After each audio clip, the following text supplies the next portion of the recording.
Katharine Hepburn, a true legend of Hollywood's golden era, defied conventions both on and off screen. Known for her fierce independence and unconventional lifestyle, she chose career over motherhood, dedicating herself entirely to her craft.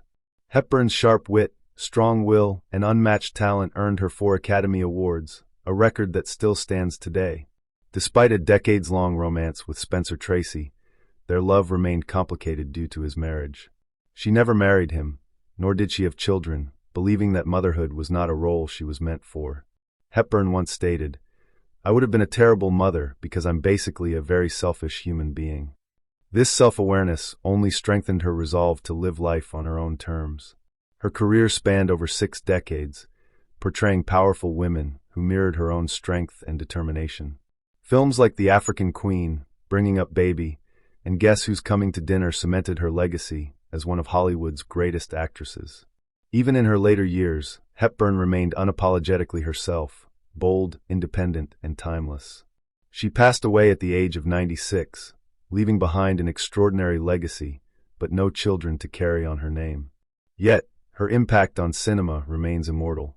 Greta Garbo, the mysterious and reclusive star of Hollywood's golden era, captivated audiences with her unparalleled beauty and haunting performances. Born in Sweden, she rose to fame in the silent film era and seamlessly transitioned into talkies, delivering unforgettable roles in Grand Hotel, Anna Karenina, and Camille. However, despite her fame, Garbo was a woman who valued solitude above all else. Unlike many of her contemporaries, Garbo never married nor had children. She was known for her intense privacy, often avoiding the public eye and declining interviews. When asked about love and marriage, she famously replied, "I want to be alone," a sentiment reflected both in her films and real life. While she had rumored romances with both men and women, she never committed to a traditional family life, choosing instead a path of independence. At the peak of her career, Garbo shocked the world by retiring from Hollywood in 1941 at just 36 years old. She spent the rest of her life in near seclusion, residing in New York City.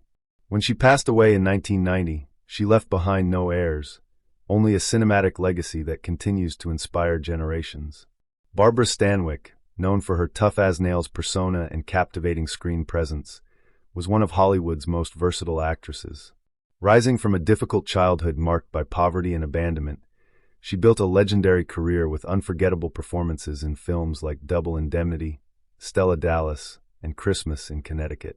Her ability to play strong, independent women mirrored her own life, one that did not include children. Stanwyck was married twice, first to comedian Frank Fay and later to actor Robert Taylor, but neither marriage resulted in children. Her tumultuous relationship with Fay, marked by alleged abuse, ended in divorce, and her later marriage to Taylor was said to be more of a Hollywood arrangement than a passionate love affair. While she once attempted to adopt a child with Fay, the relationship between mother and son never flourished, leading to estrangement. Instead of motherhood, Stanwyck devoted herself entirely to her career, becoming one of the most respected actresses of her time. With 4 Academy Award nominations and a later resurgence in television, she proved that success didn't require a conventional family life. When she passed away in 1990, she left behind a legacy of resilience, talent, and unmatched screen power. Lillian Gish, often called the First Lady of American cinema, was a pioneer of Hollywood's silent era. With an ethereal presence and expressive performances, she became a defining face of early filmmaking, starring in classics like The Birth of a Nation, Intolerance, and The Wind. Her delicate beauty and graceful demeanor masked a fierce determination that kept her career alive for over 75 years. Despite countless on-screen romances, Gish never married or had children. She believed marriage and motherhood would interfere with her devotion to acting. Instead, she remained deeply committed to her craft, working closely with legendary director D.W. Griffith and later transitioning into sound films and television. When asked about love, she remarked that she had seen too many Hollywood marriages fail and preferred her independence. Gish's influence extended beyond acting.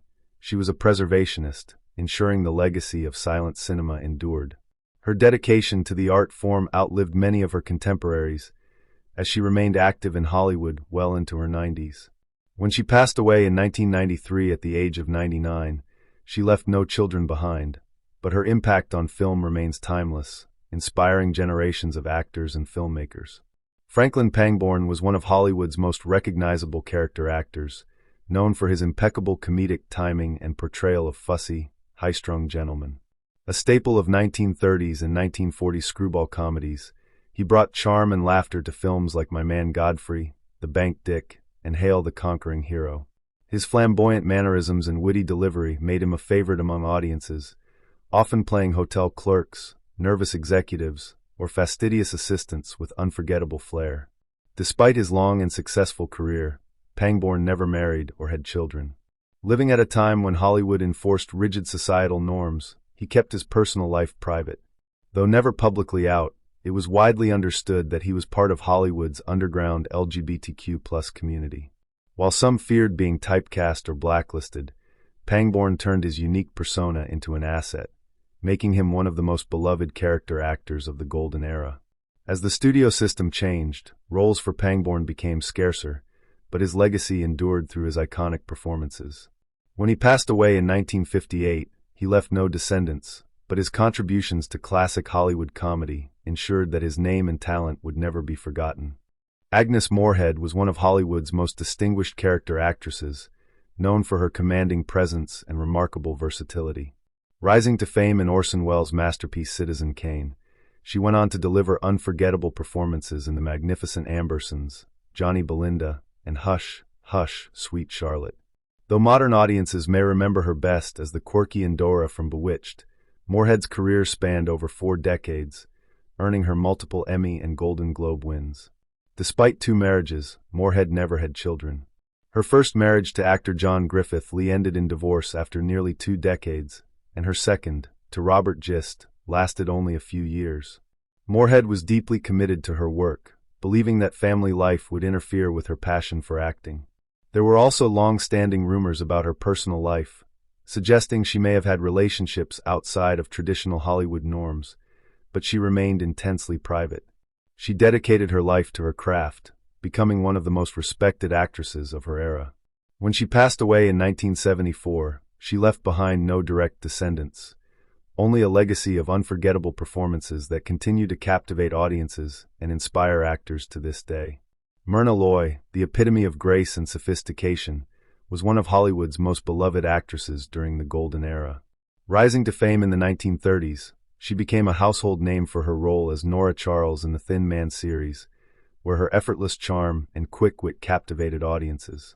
Unlike many actresses of her time, she successfully transitioned from exotic femme fatale roles to the refined, intelligent woman that became her signature. Though Loy was married 4 times, she never had children, a fact she later admitted was one of her deepest regrets. Her busy career, combined with tumultuous relationships, left little room for motherhood. She once expressed sorrow over never having children, stating that it was something she had always wanted, but never found the right circumstances for. Despite this, she became a passionate advocate for human rights, actively supporting causes like the United Nations and fighting against racial discrimination in Hollywood. Loy's legacy is one of elegance, intelligence, and trailblazing determination. When she passed away in 1993 at the age of 88, she left behind no biological heirs, but her influence as an actress and activist ensured that her name would live on as one of Hollywood's most treasured icons. Edna May Oliver was one of classic Hollywood's most distinctive and beloved character actresses, known for her sharp wit, commanding presence, and unmistakable aristocratic demeanor. With her tall frame, sharp features, and no-nonsense attitude, she became the go-to actress for roles as feisty spinsters, sharp-tongued society women, and wisecracking sidekicks. She left an unforgettable mark in films like Little Women, 1933, Drums Along the Mohawk, and The Penguin Pool Murder, where she played the shrewd schoolteacher-turned-detective Hildegard Withers. Despite her long and successful career, Oliver never married or had children. She was fiercely independent, preferring to focus on her work rather than traditional family life. In an era when actresses were often pressured into fitting a certain mold, Oliver remained unapologetically herself, embracing roles that celebrated strong, intelligent, and often unconventional women. Her humor, intelligence, and impeccable comedic timing made her a scene stealer in every film she appeared in. When she passed away in 1942 at the age of 59, She left behind no direct heirs, but her legacy as one of Hollywood's greatest character actresses continues to endure, proving that talent and individuality can leave an impact far greater than family ties. Alice Brady was a shining talent of Hollywood's golden era, known for her versatility in both silent and sound films. With a career spanning from the 1910s to the late 1930s, she effortlessly transitioned from dramatic roles to light-hearted comedies. Audiences adored her for her performances in My Man Godfrey, in Old Chicago, and Gold Diggers of Broadway. Her talent was undeniable, earning her an Academy Award for Best Supporting Actress for In Old Chicago, 1937. Despite her success on screen, Brady never married or had children. She was deeply devoted to her career, prioritizing her work over personal relationships.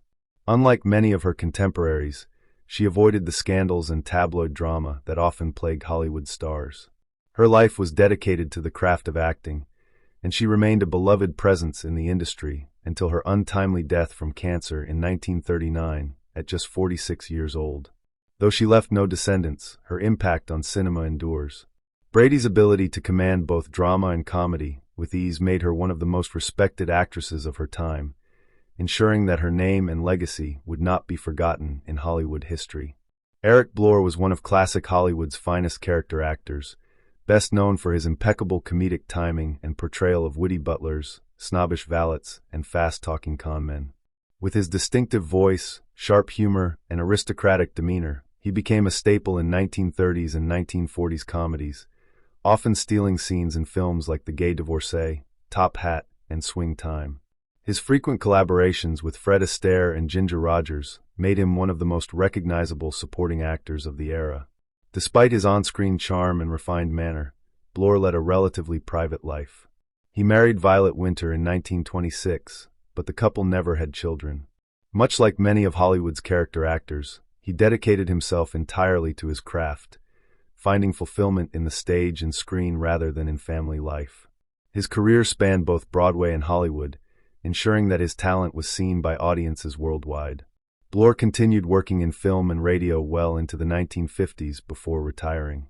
When he passed away in 1959 at the age of 71, he left behind no direct descendants, only a legacy of laughter and unforgettable performances that still entertain classic film fans today. May Robson was one of Hollywood's earliest and most respected character actresses, known for playing tough yet warm-hearted elderly women. Born in 1858, she had a long and illustrious career spanning stage and screen, becoming the oldest actress ever nominated for an Academy Award at the time for Lady for a Day, 1933. With her no-nonsense attitude and sharp comedic timing, she charmed audiences in films like A Star is Born, 1937, and Bringing Up Baby, 1938. Unlike many of her golden era peers, Robson was actually married and had children. However, tragedy struck her personal life. She outlived all of them. After the early passing of her husband, she raised her children alone while pursuing her acting career, a rarity for women of her time. Despite these hardships, she never let personal sorrow dim her passion for performing. Robson worked well into her 80s, proving that age was no barrier to success in Hollywood. When she passed away in 1942 at the age of 84, she left behind no living descendants, but her contributions to film and theater ensured that her legacy as one of Hollywood's greatest character actresses would endure for generations. George Sanders was the epitome of suave sophistication, known for his deep, velvety voice and effortless portrayals of cynical, witty villains. Whether playing the ruthless critic Addison DeWitt in All About Eve, for which he won an Academy Award, or the charming scoundrel in Rebecca and The Picture of Dorian Gray, Sanders left an indelible mark on classic Hollywood. His charisma, combined with a sharp wit, made him one of the most memorable screen presences of the golden era. Despite 4 marriages, including one to Zsa Zsa Gabor and another to her sister Magda Gabor, Sanders never had children. His relationships were often turbulent, and he struggled with depression and feelings of isolation later in life. In his memoir, Memoirs of a Professional Cad, he candidly admitted to a certain disillusionment with life and Hollywood. As he aged, Sanders withdrew from the spotlight, his once polished life giving way to loneliness and declining health. In 1972, he took his own life, leaving behind a note that reflected his characteristic wit even in despair. Though he had no heirs, his legacy as one of Hollywood's most sophisticated and intelligent actors remains intact, immortalized in some of cinema's greatest films. Gladys Cooper was the embodiment of poise and aristocratic elegance, with a career that spanned over 6 decades. Beginning as a celebrated stage actress in Edwardian England, she later transitioned to Hollywood, where she became known for her commanding presence and sharp performances in films like Now, Voyager, Rebecca, and My Fair Lady. Often cast as stern but dignified matriarchs, she perfected the role of the formidable, no-nonsense woman with an underlying depth of emotion. Cooper was married 3 times, but despite her long and eventful life, she never had children. Her devotion to her craft always took precedence, and she remained fiercely independent throughout her life. Her roles often reflected this, portraying strong women who stood their ground, whether as the disapproving mother in Now, Voyager, or as Henry Higgins' no-nonsense mother in My Fair Lady. Her career extended well into her later years, proving that talent and elegance never faded with age. When she passed away in 1971 at the age of 82, she left behind no biological heirs, but her legacy as one of Britain's greatest actresses remains alive, ensuring that her work continues to be celebrated by classic film enthusiasts worldwide. Basil Rathbone was the very definition of sophistication and intellect, best known for his iconic portrayal of Sherlock Holmes in a series of films during the 1930s and 1940s. With his piercing gaze, deep voice, and aristocratic demeanor, he became the definitive Holmes for generations. Beyond detective films, he also excelled in villainous roles, most notably in The Adventures of Robin Hood, 1938, where he played the menacing Sir Guy of Gisborne against Errol Flynn's hero. His mastery of stage combat and classical Shakespearean training made him one of the most refined actors of his era. Rathbone was married twice, first to actress Ethel Marion Foreman, and later to Ouida Bergera, a screenwriter and actress. While his first marriage produced a son, Rod-Ion Rathbone, Basil himself did not have any biological children with either of his wives. He and Ouida adopted a daughter, Cynthia, but she was not his biological heir. His dedication to his career, particularly his legendary Sherlock Holmes films, often took precedence over family life. Rathbone continued working in film, television, and theater until his death in 1967. Though he left behind no direct descendants, his legacy as the quintessential Sherlock Holmes and one of Hollywood's greatest character actors remains unchallenged, ensuring that his name will be remembered for generations to come. If you enjoyed this video, please leave a like and comment. Also consider subscribing and hitting the notification bell to get notified of our newest videos. Thanks for watching.